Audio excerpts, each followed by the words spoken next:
Hi, and welcome to 3Four50 News. I'm Marissa Pulaski. U.S. executives have been looking for ways to improve their bottom line by trimming the waistlines of their employees.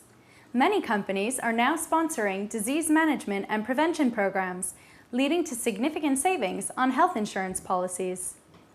Last year, about 53% of large employers offered health risk assessments for their staff, up from 35% in 2004.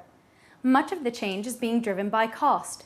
A study published in April by Duke University showed obese employees had higher rates of workers' compensation claims, more lost workdays, and costlier medical bills than more trim co-workers. The leader of Australia's opposition party, Kevin Rudd, last week unveiled his party's healthcare policy, with chronic disease prevention high on the agenda.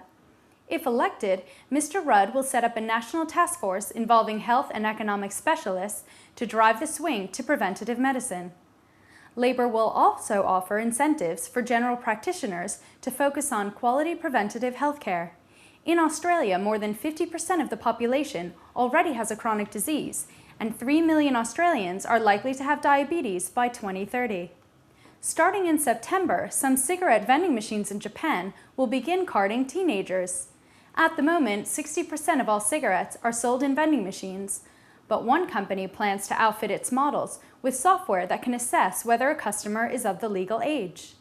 The Fujitaka machines will scan a customer's face with its built-in camera, codifying and comparing facial features with data from a huge image bank. If the face is deemed too young, the buyer must insert a driver's license or answer questions over an intercom to prove their age. And finally, a new World Bank report has warned that poor countries are catching up with wealthier nations in terms of cancer, diabetes, obesity, and heart disease. By 2015, these chronic illnesses are expected to be the leading cause of death in developing countries. The report calls for actions to slow down the trend and to prepare for subsequent heavy demand on healthcare budgets. Those are this week's headlines, and remember, if you have a story you'd like to share, email us at info@3four50.com. Thanks for watching, and please join us next week for 3Four50 News.